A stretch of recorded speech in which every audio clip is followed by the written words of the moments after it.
अब वो तो मैं बार बार सुन चुकी हूँ, लेकिन एक कान से सुन के दूसरे कान से निकल जाती है ये बात। जो सबसे अहम बात जो उन्होंने कही वो ये है कि महिलाओं को सबसे पहली बार 60 इयर्स ऑफ इंडिपेंडेंस के बाद ये अधिकार मिला कि सर उठा के कहेंगे कि हमें इस घर में रहने का अधिकार है, जो सेक्शन 17 की तरफ इन्होंने इशारा किया। अब मैं जब ये कहते हैं कि इनको फैमिली प्रिजर्व करनी है, एक फैमिली में अगर महिला को घर के अंदर रहने का अधिकार नहीं मिलेगा तो उस फैमिली को हम फैमिली नहीं कह सकते, अधूरी फैमिली रह गई। फिर तो यही कहना चाहिए कि हमारा फैमिली का डेफिनेशन ही ये है कि male head of household is family. तो मुझे लगता है जहाँ वो जो शू पिंचेस जो कहते हैं ना, तो जो वेस्टेड इंटरेस्ट है, जरूर अगर महिलाओं को एक अपने ही घर में शादी करके आई है, या बेटी है या बहन है या माँ है, वो अपना सर उठा के कहेगी मेरा अधिकार है यहाँ। वो जो अधिकार शब्द है उस शब्द से इनको बहुत दर्द हो रहा है। और ये अधिकार ये है कि 10 साल पहले छोड़ के जा चुकी है, आज भी उसको अधिकार है आने का, दोस्त के घर का भी अधिकार है। मैंने चुपचाप इनको सुना, अब मुझे जरा बोलने दीजिए। तो ये सवाल, ये अगर हम चुप करके बैठ जाए कि हाँ हुजूर हम आपके चपरासी हैं, तो हाँ रहने देंगे, घर के अंदर रहने देंगे, लेकिन अगर हम कहेंगे हमारा अधिकार है रहने का तो नहीं। अब सिर्फ इतना मैं आपको बताना चाहूंगी कि जब 490 का इस्तेमाल हो रहा था उस समय इनका कहना था अरे आप तो मदर्स इन लॉ को अरेस्ट कर रहे हो, फादर्स इन लॉ को अरेस्ट कर रहे हो, क्यों उनकी पर्सनल लिबर्टी आपने ले ली। इसलिए हमने कहा चलो छोड़ दो ये अरेस्ट का मामला, एक सिविल कानून बना दो जिसमें उनको कुछ राहत मिले, कुछ मेंटेनेंस मिले, कुछ रहने का अधिकार। हमें नहीं चाहिए अरेस्ट, मत करो उनको अरेस्ट, आराम से रहने दो, सबको आराम से रहे। अब जब रहने का अधिकार मिला तब उनके प्रॉपर्टी पे अटैक हो गई।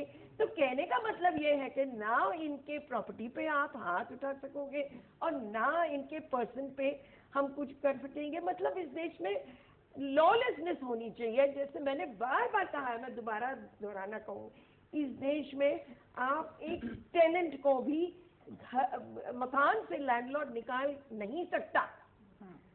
कोर्ट में जाके फैसला लेना पड़ेगा कि मैं इस किराएदार को निकालना चाहता हूँ। लेकिन एक महिला की इतनी बदनसीबी है कि एक ट्रेस्पसर, एक टेनेंट से भी कम उनको प्रोटेक्शन था, वो प्रोटेक्शन हमने इस कानून में दिया है। जी बात करेंगे इंदिरा जी, जब इतने सारे कानून थे तो इस कानून की क्या जरूरत थी, आपसे इस बारे में पूछेंगे। लेकिन हमारे पास कुछ महिलाएं यहाँ बैठी हुई हैं जो पीड़ित हैं इस घरेलू हिंसा कानून से, उन्हीं से हम जानते हैं कि उनकी क्या क्या समस्या है। जी बताइए। हाँ जी, देखो जी, जो कह रहे हैं कि लड़की को घर में रहने का अधिकार है, मैं इससे सहमत हूँ। लेकिन जो आजकल जो लड़कियां हैं, इस जो नया कानून बना है कि उनके अधिकार, उसका नजायज फायदा उठा के झगड़ती हैं और बाद में जाके वहाँ बोलते हैं कि हम तो इनको कुछ नहीं कहते। बुजुर्ग सास ससुर को टॉर्चर करती हैं, तो बुजुर्ग सास ससुर को काम में भी हाथ उठाए, काम भी करे, फिर भी उनको मतलब चुप ऐसे बोले, तो ये तो मैं नहीं मानती कि हम लोगों को भी कोई अधिकार देना चाहिए, बुजुर्गों को भी। हम भी समाज में रह रहे हैं। आपका मसला क्या आपको भी डोमेस्टिक वायलेंस एक्ट के तहत मेरी बहू ने हमें 6 महीने से घर से निकाल रखा है। तो अब इसका मतलब ये है कि मतलब जो घर है, जो हमने कमाया, सारी उम्र कमाया, उसको बनाया, उसके बाद हम घर उसको देकर चाहे हम बाहर निकल जाएं, हम कहाँ जाएं? नहीं, क्या इसी एक्ट के अंडर उन्होंने बुक किया है आपको? इसी एक्ट के अंदर उनको, इनका लड़का है, हाँ। इसी एक्ट के अंदर उनको बुक किया है। मैं सहमत हूँ इससे। मेरी भी 2 लड़कियां, मैंने भी शादी करी है, मैं लड़कियों के बारे में जानती हूँ। लेकिन जो आजकल ये कानून बना है ना लड़कियों के हित में, वो 80% भी गलत है। ऐसे बहुत सारे किस्से होंगे, मतलब ऐसा कुछ नहीं है कि सारी लड़कियां दूध की धुली हुई हैं, उसमें होती हैं जिनकी इंटेंशन खराब हो सकती हैं। लेकिन इसका क्या मतलब है? सुनिए, जैसे इन्होंने खुद कहा और बहुत सही ढंग से कहा कि वो खुद भी शादीशुदा है, इस महिला है, इनको इसलिए उनको महिला का दर्द पता है। उन्होंने ये भी कहा कि मेरी अपनी बेटियां हैं तो मैं अपनी बेटियों के लिए भी यही चाहूंगी कि उनको रहने का अधिकार मिले। इनसे सिर्फ एक सवाल मैं पूछना चाहूंगी, अपने बहू के बारे में इतना सब बताया लेकिन अपने बेटे के बारे में कुछ बताया नहीं।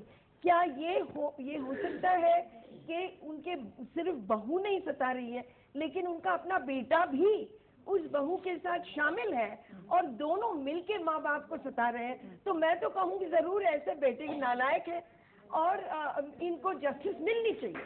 जी भाई जी बिल्कुल। एक मिनट, हमारे साथ इस बहू समय बेटे का झगड़ा सास ससुर का मकान क्यों गया?